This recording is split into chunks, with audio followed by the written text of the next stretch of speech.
할렐루야. 부활 주간을 지나고 있습니다. 우리 예수님 부활하셨습니다. 이것은 변할 수 없는 사실이고, 또한 예수 그리스도의 부활을 믿는 모든 사람도 몸으로 부활하게 될 줄로 믿습니다. 우리 옆에 있는 분들과 예수님 부활하셨습니다 하고 서로 선포하고 인사도 하겠습니다. 예수님 부활하셨습니다. 예수님 부활하셨습니다. 오늘부터 6주 동안 성령 강림절 전까지 가스펠 프로젝트에 따라서 예수님의 비유 6가지를 말씀을 드리고자 합니다. 지금 저희들이 함께 나누고 있는 말씀은 우리 교회 전체 공동체가 아이들까지 포함해서 같은 본문 말씀을 가지고 은혜를 나누고 있습니다. 비유 가운데 오늘 첫 번째 비유인 씨 뿌리는 자의 비유에 관해서 말씀을 드리겠습니다. 먼저 비유란 무엇인지에 대해서 아주 간단하게 말씀을 드리겠습니다. 비유란 무엇일까요? 제가 영어 단어로 설명을 드리면 조금 더 쉬울 것 같습니다. 우리가 성경책을 바이블이라고 하죠. 근데 비유는 패러블이라고 합니다. 바이블이라고 하는데 비유를 패러블이라고 하는데, 그러면 패러라고 하는 말이 무슨 뜻인지 알면 그 의미를 또 명확하게 알 것 같습니다. 패러라고 하는 것은 그 옆에 있다는 뜻입니다. 예수님께서 진리를 가르쳐 주기 위해서 그 옆에 조금 더 쉽게 이해할 수 있도록 이야기를 해주신 것을 패러블이라고 하는 것입니다. 비유라고 하는 것입니다. 패러라고 하는 말은 우리가 꽤 사용하는 단어입니다. 그래서 교회를 처치라고 하죠. 근데 앞에 패러 처치라 그러면 교회 바깥에서 선교 활동이나 선교 단체들에서 하는 여러 사역들, 그런 것을 패러라는 말을 사용하죠. 자, 그래서 패러블이란 예수님께서 우리에게 가르쳐 주시고 싶은 진리가 있는데 그것들을 우리가 잘 알 수 있도록 옆에 다른 이야기를 놓아서 가르쳐 주는 것을 여러분들이 비유라고 생각하시고 오늘 말씀을 들으면 되겠습니다. 오늘 씨 뿌리는 자의 비유를 통해서 예수님은 하시고 싶은 이야기가 있는 겁니다.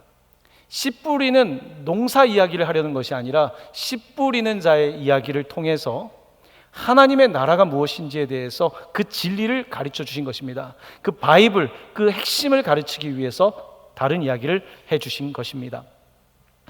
자, 오늘 씨 뿌리는 자의 비유를 이해하는 데 있어서 또 하나의 단어를 소개하겠습니다. 이 단어를 염두에 두고 오늘 본문은 좀 새로운 각도에서 보실 수 있길 바랍니다.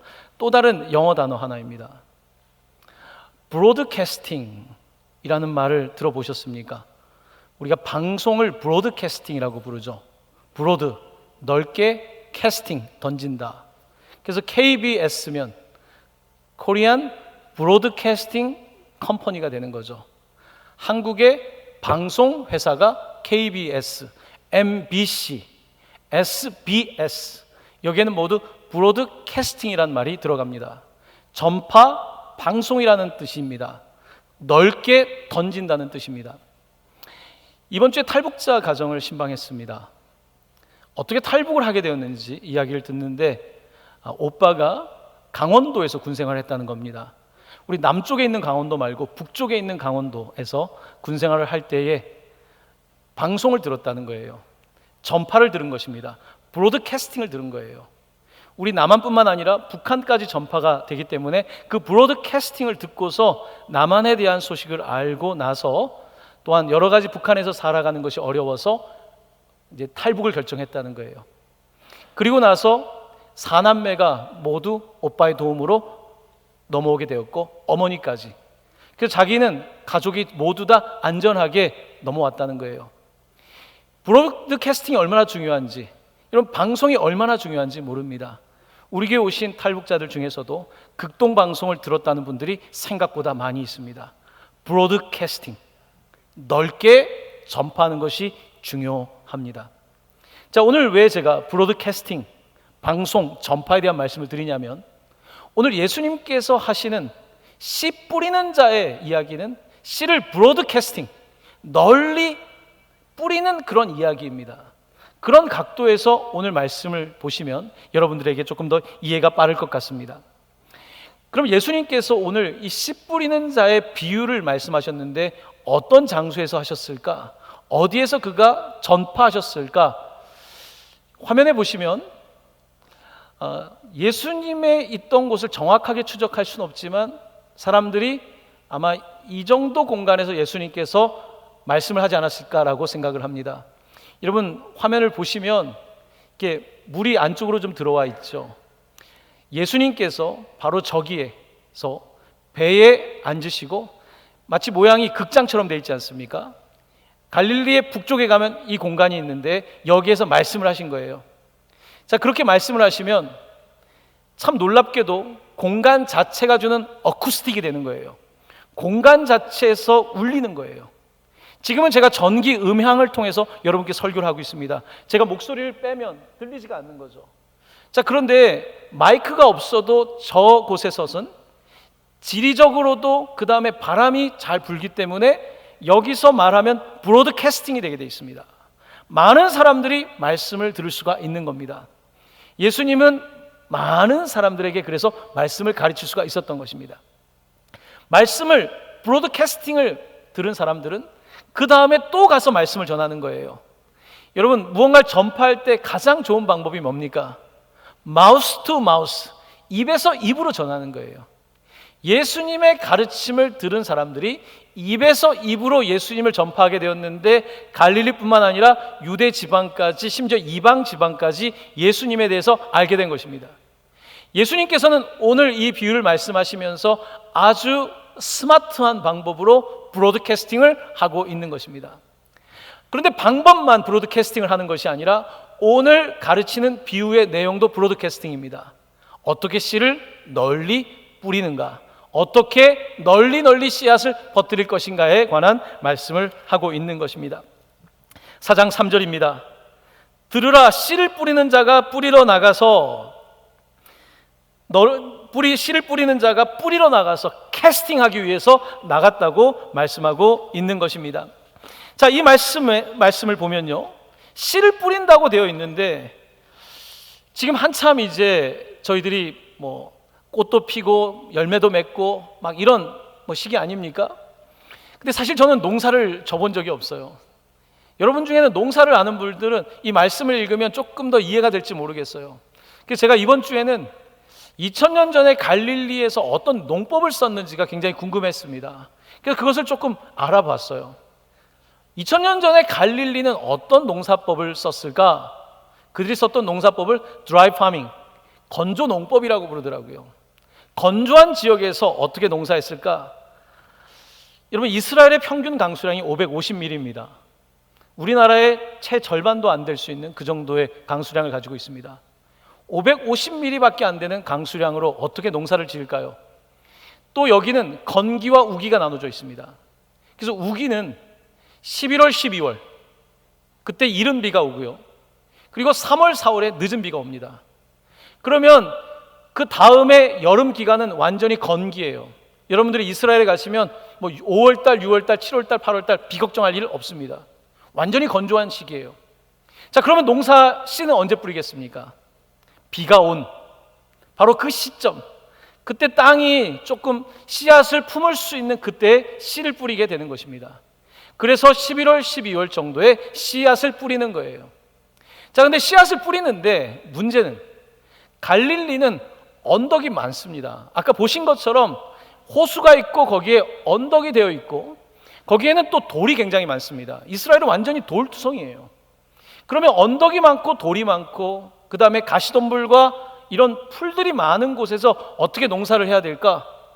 요즘 같으면 가서 다 갈아 엎어가지고 다른 흙을 갖다 넣으면 된다고 생각할 수 있지만 그 당시에는 그럴 수가 없지 않습니까? 그러면 어떻게 농사를 했을까? 이렇게 했다는 겁니다. 먼저 이렇게 비가 내리면 씨 뿌리는 자가 나가서 씨를 뿌리는데 그 당시에는 토지 구획이 안 돼 있었고 대부분 소작농이었기 때문에 이렇게 했답니다. 저쪽 나무에서부터 저기 돌 있는 데까지 요 한 구탱이를 받아서 씨앗을 뿌리라고 하는 거예요. 그러면 이제 나가서 씨앗을 막 뿌립니다. 자, 씨앗을 뿌렸는데 곳곳에 다 뿌렸겠죠? 그 다음에 이제 쟁기질을 하는데 동물을 데리고 가서 이제 쟁기질을 시킨다는 거예요. 그러다 보면은 이제 씨가 흙과 잘 섞여가지고 또 수분도 있을 때에 이제 준비가 되는 겁니다. 자, 이런 방식으로 농사를 짓는 거예요. 그렇게 이제 11월, 12월에 씨앗을 넣은 다음에 이제 그 다음 기간에 이제 수분을 놓치면 안 되는 거예요. 수분을 머금고 있어야 되는 거예요. 그런 이유 때문에도 돌들이 도움이 된다는 거예요. 돌들이 있기 때문에 그늘이 생기기도 하고, 돌들이 있기 때문에 일종의 작은 저수지 형태처럼 물을 가두어 둘 수 있기 때문에 그런 상태에서 이제 이 건조 농법이 이루어진다는 것입니다. 자, 그렇게 이제 봄 3월, 4월까지 가게 되면 그때 늦은 비가 내린다는 거예요. 늦은 비가 내리면 당연히 성장이 촉진되고, 그러면서 이제 4월 달 정도 되면 보리를 수확하게 되고, 이제 6월 달, 우리 6월 첫째 주가 성령 강림절 오순절인데 바로 그때가 밀을 수확하는 계절인 거예요. 그렇게 해서 농사를 짓는다는 것입니다. 그리고 나서 이제 수확을 하고 나면 남은 이제 것들은 불에 태워가지고, 우리가 겨울에 막 다 논을 태우지 않습니까? 그런 방법으로 이제 퇴비를 만드는 거예요. 그리고 동물들을 풀어놓으면 가서 배설물을 놓게 되니까 자연스럽게 퇴비를 만들게 되고, 그러면서 건조한 날씨가 되니까 땅이 다 이렇게 갈라진다는 거예요. 그러면서 퇴비가 들어가고 막 섞이게 되는 일들이 벌어지고, 그러면서 다시 이른 비가 오고, 이렇게 사이클이 돌면서 농사를 하는데 이게 드라이 파밍, 건조 농법이랍니다. 제가 농사를 잘 모르는데 책으로 배웠습니다. 절대로 이렇게 하면 안 되고 제가 책으로 배운 거니까. 자, 왜 이 농법을 말씀드리냐면, 이렇게 농사 지었다는 것을 이해를 하시고 오늘 본문을 보면 조금 더 쉽고 또 친숙하게 와닿을 수 있을 것 같습니다. 자, 이제 농부가 씨를 뿌리러 나갔습니다. 자, 씨를 뿌리러 나가는데 어디로 나갔냐면 길로 나간 거예요. 길은 큰 길이 아닙니다. 막 경운기가 지나갈 수 있는 그런 길이 아니라 아주 좁은 길, 작년에 걸어갔던 그 길, 계속 걸어갔던 그 좁은 길을 통해서 걷게 되는 거예요. 그러면서 글로 들어가서 이제 씨를 뿌리기 시작하는 것입니다. 막 씨를 뿌리다 보니까 길가에도 씨앗이 뿌려질 수도 있고요, 또한 돌밭에도, 돌이 많으니까 돌밭에도 뿌려지기도 하고요, 가시덤불에도 뿌려진다는 거예요. 쟁기질을 했지만 여전히 그곳에 돌도 남아있고 가시덤불도 있고, 또 쟁기질을 하다 보니까 소가 왔다 갔다, 소가 아니라 뭐 염소든 뭐가 왔다 갔다 하니까 이것이 이제는 길가로도 가게 되고, 그래서 4가지의 땅이 있다는 거예요. 오늘 그 말씀을 하고 있는 것입니다. 자, 이 4가지 땅 중에 첫 번째는 길가라고 하는 땅에 대해서 주님이 말씀하십니다. 길가는 어떤 특징을 갖고 있는가? 4절 말씀입니다. 우리 이 말씀 같이 읽겠습니다. 시작. 뿌릴새 덜어는 길가에 떨어짐에 새들이 와서 먹어버렸고.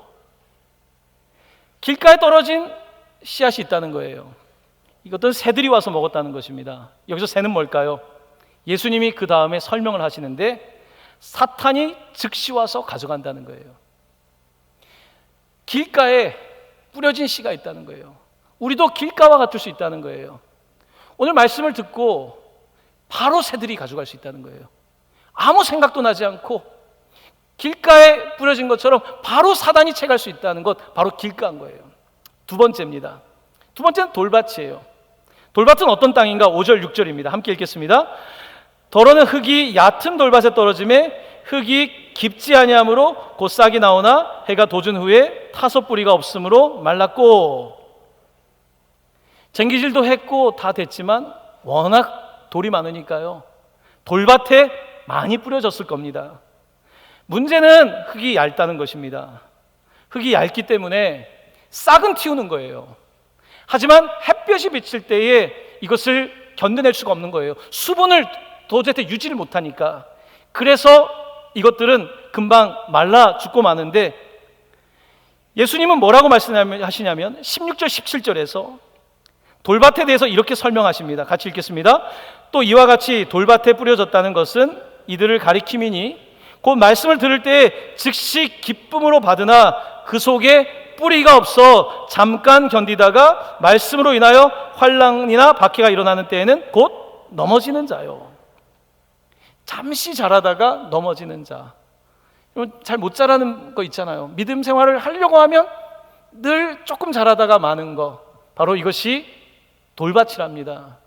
아마 우리도 이 돌밭 같은 우리의 마음의 부분이 많을 거예요. 한 25%는 길가와 같은 마음일 것이고 25%는 돌밭과 같은 마음이겠죠. 그래서 잘하려다가 못 자라는 그런 마음들이 우리에게 있을 것입니다. 세 번째는 가시떨기입니다.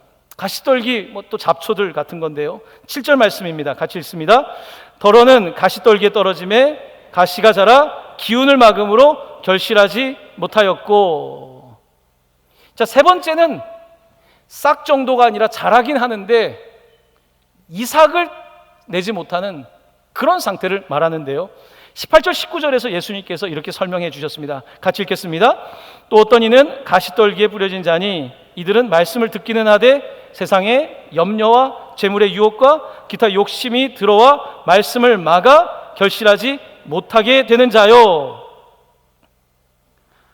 가시덤불은 염려와 유혹이 많은 거예요. 세상의 염려와 돈에 대한 유혹이 많고 다른 욕심들이 많아서 잘하긴 잘하는데 결실을 못하는 거예요.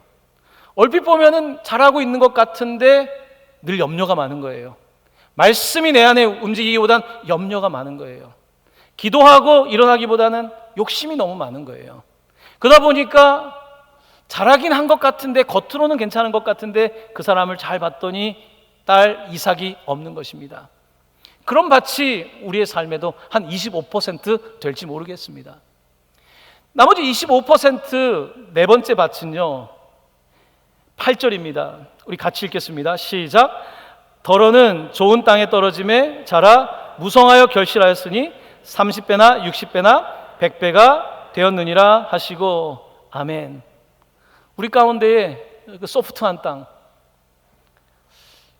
비가 내리면 비를 머금고 그 건기, 비가 오지 않을 때도 수분을 머금을 수 있고 그 미네랄을 유지할 수 있고, 그리고 잘 섞여서 이 싹을 틔우고 또한 자랄 때에 햇빛까지 이겨낼 수 있는 그 정도의 저장고를 가지고 있고, 가시덤불 같은 거에 의해서 막히지 않고 하나님의 말씀에 반응하면서 자라는 30배, 60배, 100배가 되는 좋은 바로 땅을 말씀하고 있습니다.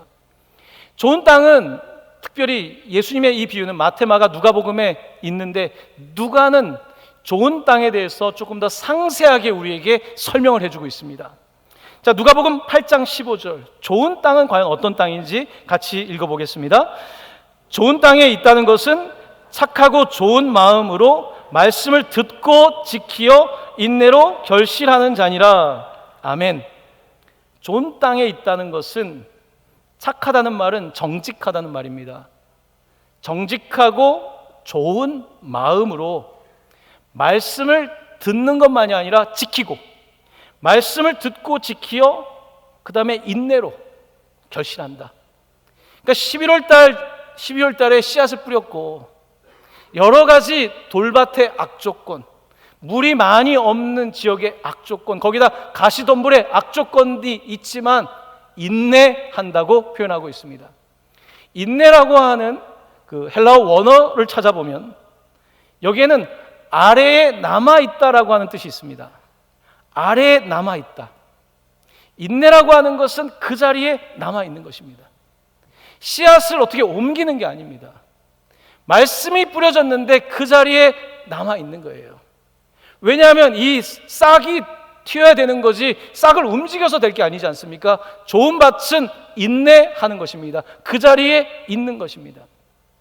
사랑하는 성도 여러분, 신앙의 열매를 맺기 위해서 가장 중요한 것 중에 하나는 정직하게 말씀을 듣고 지키려고 애쓰는 거고 또 인내하는 건데요, 그 자리에 있는 건데요, 요즘 우리는 그 자리를 지키는 시대가 아닙니다. 직장도 그 자리에 있기보다는 많이 이직을 하지 않습니까? 교회도 마찬가지입니다. 교회도 쉽게 교회를 떠나는 시대죠.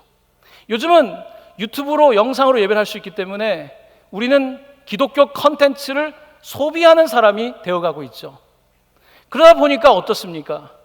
내가 한 곳에서 인내하면서 말씀을 듣고 좀 어려운 것도 견디고 성도들끼리도 좀 불편해질 때가 있지 않습니까? 어려운 때가 있지 않습니까? 하지만 그것을 견디면서 시간이 지나가면 아이고 말라 타 죽겠다 싶으면 비가 내리지 않습니까? 늦은 비가 내리고 이렇게 있으면서 열매를 맺어가는 건데, 우리가 때때로는 가만히 참지 못하고 인내하지 못하고 조금 더 내 마음대로 그렇게 신앙생활을 할 수도 있습니다.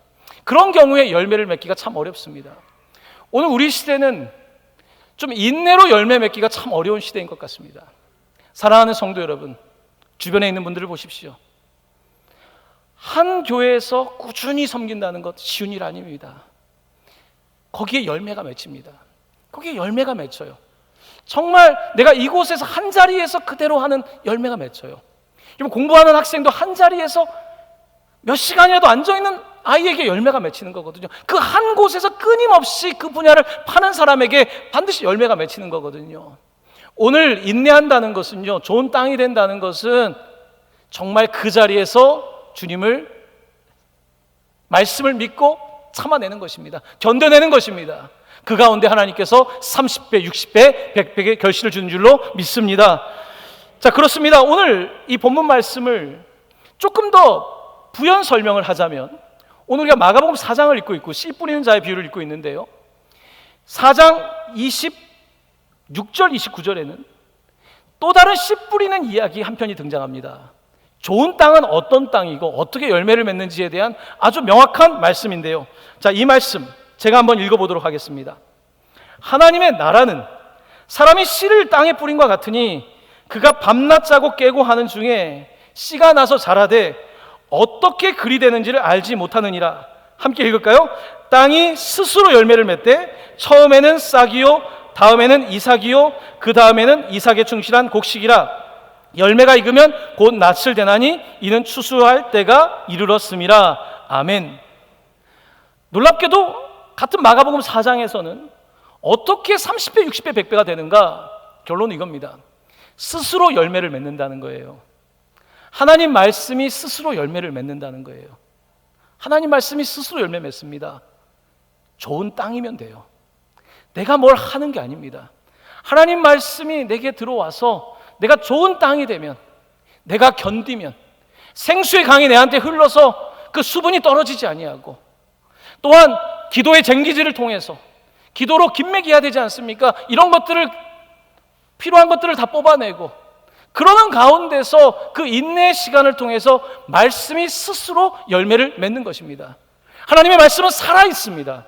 하나님의 말씀은 죽어있는 말씀이 아니라 살아있는 말씀이기 때문에 오늘도 하나님의 말씀이 선포되고 하나님의 말씀이 여러분에게 수용될 때에, 그 말씀이 좋은 밭에 떨어지게 될 때에, 오늘 여러분의 마음에 하나님을 향한 갈증이 있는 그곳에 주님께서 말씀을 주실 때에 그 말씀이 열매를 맺게 될 줄로 믿습니다.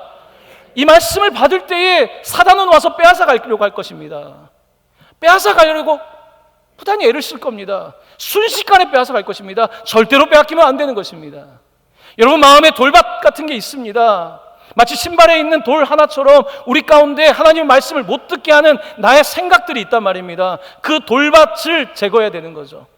그리고 우리를 막는 것들이 얼마나 많이 있습니까? 세상에 염려와 걱정과 유혹들이 있을 때에 그런 것들을 뽑아내야 되는 거예요. 기도 가운데 뽑아낼 때에 그곳에서 스스로 열매 맺는 역사가 일어나게 되는 것입니다. 이번 주에 그 북한 성도 신방을 가면서 우리 탈북 전도사님, 담당 전도사님과 같이 신방을 갔습니다. 이 전도사님은 북한에서 대학을 나오신 분이에요. 한국에서도 연세대학을 공부하고 상당히 지적이면서 그냥 저는 그런 분인 줄 알았어요. 기도 조금 하시고 가서 신방을 하는 중에 이제 농사 얘기가 좀 나왔습니다. 자강도라고 하는 곳에서 대학 시절에 김매기 전투가 있었대요. 김매기를 전투라고 부르더라고요. 김매기 전투를 하는데 한 이제 고랑씩 맡아가지고 여기서부터 저기까지 이 김매기를 해야 되는데요, 호미를 하나 주면 옥수수를 제외하고 이걸 빨리 제거해야 되는데 제거하면서 흙까지 더듬어야 된다는 거예요. 이것을 계속 치면서 가야 되는데 목사님 제가 몇백 명 중에 1등 했다고 하더라고요. 전투력이 장난이 아닙니다. 우리는 가면은 옥수수죽도 못 먹게 생겼어요. 네. 여러분 그렇게 기도로 뭔가를 제거하지, 염려를 제거하고 욕심을 제거하지 않으면요 금방 가시덤불이 생겨납니다. 그러면 잘하는 줄 알았어요. 내가 교회 열심히 다닌 줄 알았어요. 열매가 없는 거예요. 열매가 없는 겁니다. 하나님의 말씀을 받고 지키고 인내하고 그 가운데서 30배, 60배, 100배의 결실을 하는 줄로 믿습니다.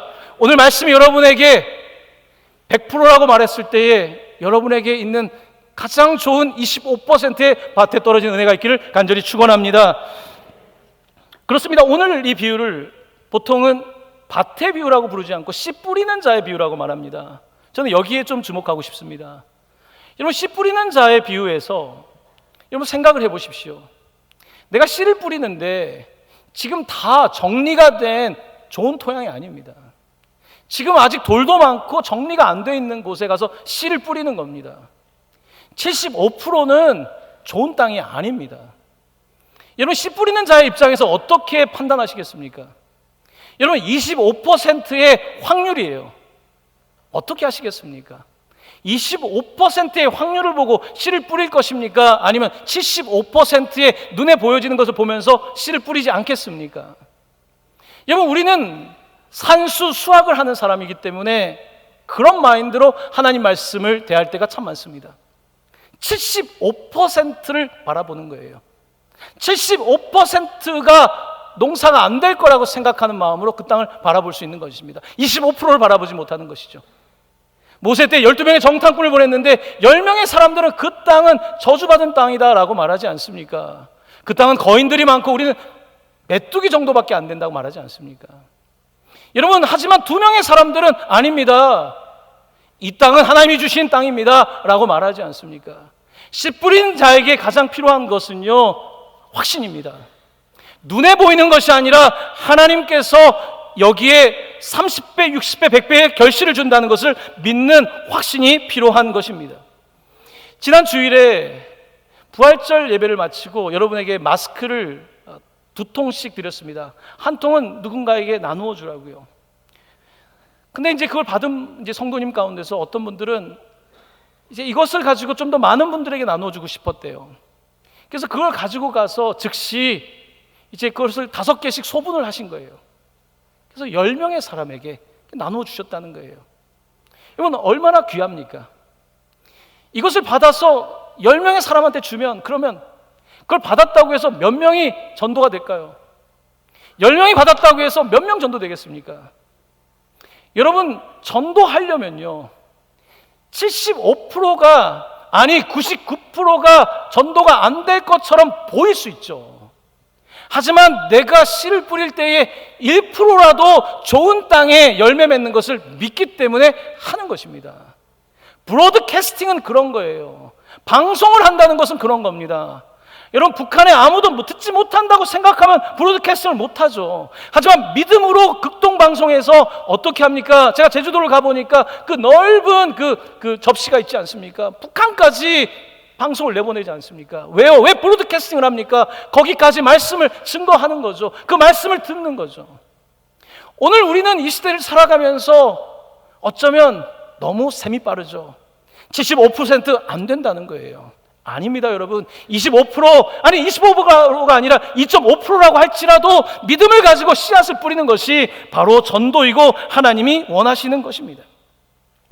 에베소서 3장 17절에서 19절에서 바울은 교회를 향해서 예수님의 비유를 알고 있는 사람처럼 이런 표현을 씁니다. 교회를 향한 안타까운 마음이에요. 믿음으로 말미암아 그리스도께서 너희 마음에 계시게 하시옵고 너희가 사랑 가운데서 뿌리가 박히고 터가 굳어져서 능히 모든 성도와 함께 지식에 넘치는 그리스도의 사랑을 알고 그 너비와 그 길이와 그 높이와 깊이가 어떠함을 깨달아 하나님의 모든 충만하신 것으로 너희에게 충만하게 하시기를 구하노라. 아멘. 사도 바울은 에베소 교회가 주님의 사랑을 좀 받아서 그 말씀을 받아서 뿌리가 박히기를, 교회에 뿌리가 박히기를, 그리고 이제는 터가 맨날 흔들리지 말고 굳어져서 그 놀라운 그리스도의 사랑을, 그 충만함을 깨달아가기를 원한다고 간구하고 있는 것입니다. 사랑하는 성도 여러분, 오늘 우리는 이 시대를 살아가면서 이 말씀을 씨 뿌리는 자의 비유에 좀 맞출 필요가 있습니다. 늘 내가 말씀을 듣는 입장에만 있는 것이 아니라 나는 씨를 뿌리고 있는가? 나는 지금 브로드캐스팅을 하고 있는가? 계속해서 하나님의 나라를 선포하고 있는가? 이것을 보아야 되는 것입니다. 이번 주에 신방을 했는데요, 어떤 성도님이 그 이야기를 하더라고요. 지난주 고난주간에 1호선 여러분 1호선 이용하시는 분들 많이 계시죠? 전철을 타고 가는데 한 젊은 청년이 눈에 익숙한 것을 꺼내놓고서 유심히 듣고 있더라는 거예요. 봤더니 고난주간에 교회에서 선포되는 말씀을 듣고 있었다는 거예요. 이 집사님의 마음에 너무 큰 기쁨이 있었다는 거예요. 그 전철의 그 분주한 곳에서 그 아침에 말씀을 듣는 한 청년을 바라보면서 그 공간 안에 있었던 거예요. 그걸 저에게 알려준 거죠. 이게 브로드캐스팅인 거예요. 마우스 투 마우스로 전해준 거예요. 아, 교회 성도님들이 1호선에서도 예배를 드리는 분이 있구나. 그 이야기를 들을 때에 하나님 말씀이 지금 전파되고 있구나.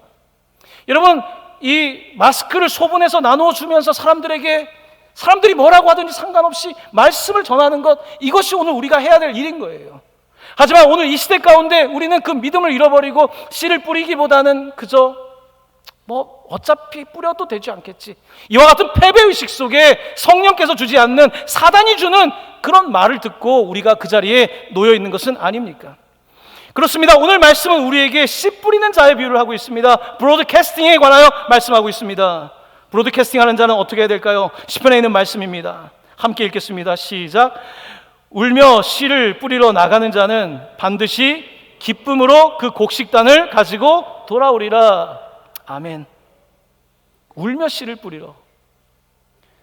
씨를 뿌리는데 울며 씨를 뿌릴 수 있지 않습니까? 근데 그 사람을 통해서 기쁨으로 단을 거둔다고 하지 않습니까? 지난주에 3부 예배 때 우리 탈북하신 분들이 약 60명 가까이 모였습니다. 물론 한 번 와서 다음에 또 올지 오지 않을지는 모릅니다. 하지만 그분들이 여기에 오기까지 전화하고 신방하고 이런 과정을 통해서 여기 와서 정착하기까지 그게 쉽겠습니까? 때로는 사단이 와서 가져가겠죠. 때로는 인생의 그 어려움 때문에 돌박 같겠죠. 북한에서 배웠던 체제가 얼마나 돌박같이 마음을 묶어놨겠습니까? 여기서 정착하려면 먹고 사는 게 얼마나 어렵습니까? 늘 염려와 걱정뿐이죠. 하지만 놀랍게도요, 시간이 지나가면서 이들의 마음이 경작되는 걸 봅니다. 마음이 풀어지기 시작해요. 그리고 비가 내려요. 그때는요, 좋은 땅이 됩니다. 그때 씨앗이 뿌려져요. 말씀을 받습니다. 말씀을 받는데 놀라운 일이 벌어져요. 뜻밖의 사람이 말씀에 반응을 하는 역사가 일어나는 겁니다. 사랑하는 성도 여러분, 하나님의 말씀을 전파해야 되는 이유는요, 내가 생각한 곳에서 꼭 열매를 맺는 것이 아니라 전혀 생각하지 않은 곳에서 열매가 나타날 수 있기 때문인 거예요. 겉으로는 가시덤불이 있고 돌밭이 있는데 옥토가 어디에 숨어 있는지 모르는 겁니다. 그러므로 씨앗을 뿌릴 때에 그 씨앗이 옥토에 떨어질 수 있는 거예요. 뜻밖의 사람에게 그 씨앗이 들어갈 때에 엄청난 일들이 벌어지게 된다고 말씀하고 있는 것입니다. 사랑하는 성도 여러분, 오늘 주의 말씀이 들리는 성도가 있기를 간절히 축원합니다.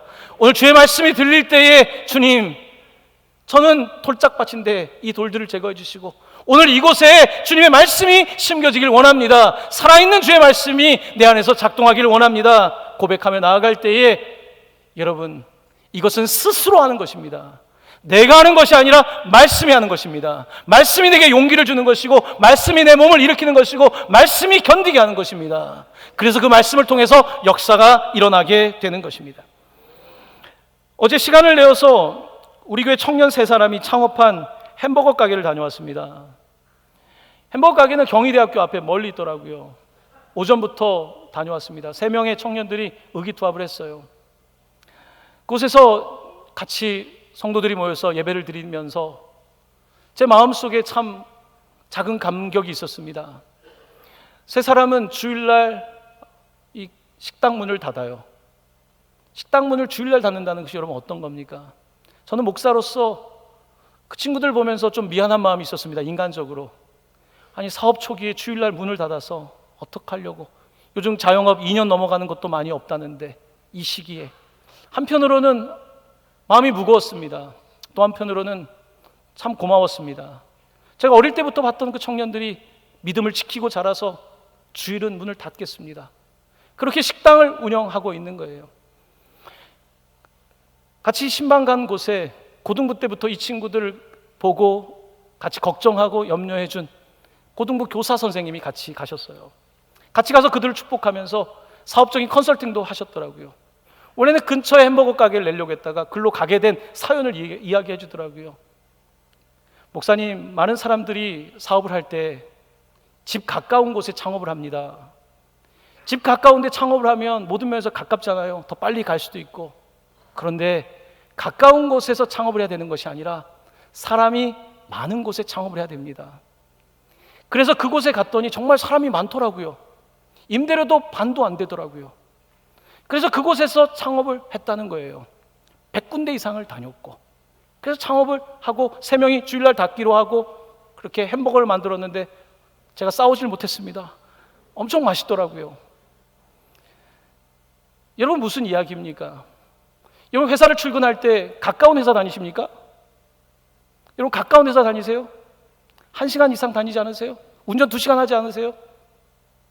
여러분이 정말 해야 될 일이 있다면 그렇게 하지 않으십니까? 내가 가까운 곳에 내 편하게, 내 생각에는 맞을 것 같지만 그렇지 않거든요.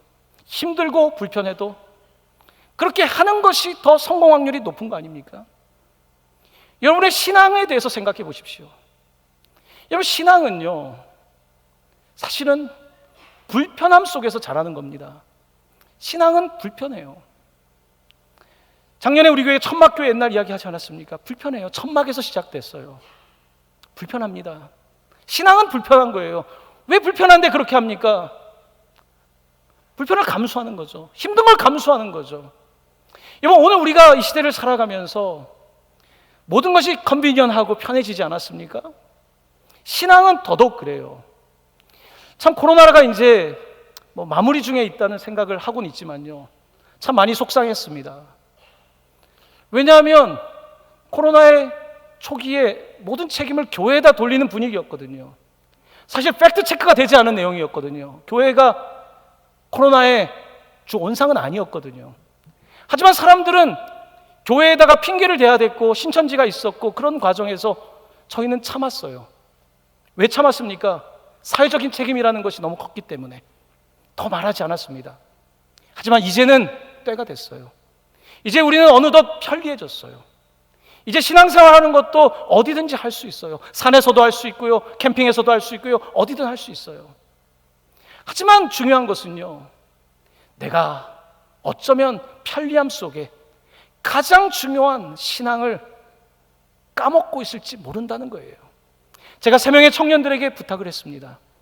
사업이 잘 되기 위해서 기도한다. 하지만 사업을 안 돼서 투자금을 날리고 손실할지라도 예수님만은 잃지 말기를 바란다. 예수님만은 놓치지 않기를 바란다. 여러분, 우리가 다 좋습니다. 이것도 좋고 저것도 다 좋습니다. 하지만 우리가 사랑하는 예수 그리스도를 놓친다면 우리가 가지고 있는 성공과 우리가 가지고 있는 편리함과 우리가 가지고 있는 것들이 과연 무슨 소용이 있겠습니까? 여러분, 좋은 땅이 된다는 것은 저절로 되는 것이 아닙니다. 돌밭도 있고 가시밭도 있고 여러 악조건이 있음에도 불구하고 그 가운데에 쟁기질하고 그 가운데에 만들어서 뿌린 것이고, 너무나 고통스럽습니다. 비가 내리지 않는 곳에서, 건기가 지속되는 곳에서 타 죽어갈 것 같지만 견뎌낼 때에, 그때에 하나님께서 늦은 비를 주시는 것입니다. 그 늦은 비가 내릴 때 쑥쑥 자라는 거예요. 아이들이 자랄 때 보면요, 자고 일어나니까 막 1cm, 2cm씩 크지 않습니까? 그렇게 크는 거예요. 여러분, 믿음은 그런 것입니다. 믿음은 우리가 알 수 없는 신비입니다. 자고 일어났는데 커버리는 거예요. 어떤 성도가 갑자기 커버리는 거예요. 어떤 전도사님이 갑자기 너무 커버린 거예요. 목사님 나보다도 더 커버리는 거예요. 바로 이것이 하나님 나라의 신비인 것입니다. 그러므로 씨를 뿌리는 거예요. 계속해서 뿌리는 것입니다. 그 씨를 뿌릴 때 그 씨가 바람에 날려서 어딘가에 도착하게 되는 것 아니겠습니까? 여러분, 일제시대에 우리 가운데 가장 귀감을 줬던, 신사참배를 거부했던 주기철 목사님, 이 목사님은 오산학교에서 다니실 때 세례를 받고, 원래 본명이 주기복이었습니다. 주기복. 근데 세례를 받고 나서 이름을 바꾸셨습니다. 주기철. 기자는 보통 기독교 할 때 그 기자 아닙니까? 그 기초가 되는 그 복. 복에서 철저할 철자로 바꿨습니다. 철저할 철자로 바꾼 거예요. 주기복이 아니라 주기철로 바뀌고, 그는 끝까지 감옥을 견뎌내셨죠. 그 이름값을 했죠. 주기철이 된 것이죠. 여러분, 오늘 우리에게는 저는 그분의 이름을 이번 주에 묵상하면서 우리는 복을 좋아하지 않습니까? 주기복, 기독교 복. 주기복이 아니라 주기철이 돼야 되는구나. 기독교 복음에 더 철저하기 위해서 주기철. 오늘 여러분, 우리 복음 앞에서 좀 더 철저해져야 되지 않겠습니까? 우리가 복음 앞에서 편리함을 좀 내려놔야 되지 않겠습니까? 우리가 복음 앞에서 우리가 가지고 있는 지식과 경험들을 좀 내려놔야 되지 않겠습니까? 그리고 복음 앞에서 우리가 내가 하는 것이 아니라 말씀이 하시기를 원합니다. 나는 그저 가만히 있는 것 같지만 주님 견뎌내겠습니다. 주님 믿겠습니다. 믿기만 하겠습니다. 주님, 제 안에서 싹을 틔워주시고 견디게 하여 주시고 때가 되면 이삭이 열리고 열매 맺게 하여 주시기를 원합니다. 이 고백으로 나아가야 되는 줄로 믿습니다. 이제 교회는 6주간을 지나서 성령 강림 주간을 이제 맞이하게 될 겁니다. 6월 첫 주입니다. 50일 성령 강림, 성령은 바람이란 뜻입니다. 오늘 브로드캐스팅이란 말씀을 드렸습니다. 여러분, 말씀의 씨앗이 놀라운 일이 펼쳐집니다. 성령이 오시고 나서 바람의 씨앗이 뿌려집니다. 예루살렘에서 온 유대와 사마리아와 땅끝까지 이 복음이 지중해를 넘습니다. 우크라이나가 있는 흑해를 넘습니다. 결국은 대서양을 넘습니다. 태평양을 넘습니다. 그 브로드캐스팅, 주님께서 그 갈릴리 호숫가에서 전했던 복음이 마우스 투 마우스로, 입에서 입으로 전파되고 사람들은 저마다 이 복음에 사로잡혀서 더 브로드캐스팅을 하면서 오늘의 교회가 세워지게 된 것입니다. 사랑하는 성도 여러분, 지금은 성령을 기다릴 때입니다. 성령께서 우리 가운데 역사하신다면, 여러분들이 씨앗을 뿌린다면 걱정하지 마십시오. 성령께서 옥토밭에 떨어지게 하실 것이고 그 사람에게 열매 맺게 하실 줄로 믿습니다. 우리는 가족 구원을 위해서 기도해야 합니다. 자녀들의 구원을 위하여 기도해야 합니다. 우리 이웃들의 구원을 위하여 기도해야 합니다. 네팔과 북한의 선교를 위하여 기도하고 나아가야 합니다. 하나님께서 우리를 그렇게 부르신 것입니다. 오늘 씨 뿌리는 자의 비유를, 한편으로는 하나님, 내가 옥토밭이 되겠습니다, 옥토가 되게 하여 주시옵소서. 또 한편으로는 하나님 아버지, 씨 뿌리는 자가 되게 하여 주시옵소서. 결단하며 나아가실 때에 여러분을 통하여 놀라운 열매가 맺히기를 예수님의 이름으로 간절히 축원합니다. 아멘. 이 시간 함께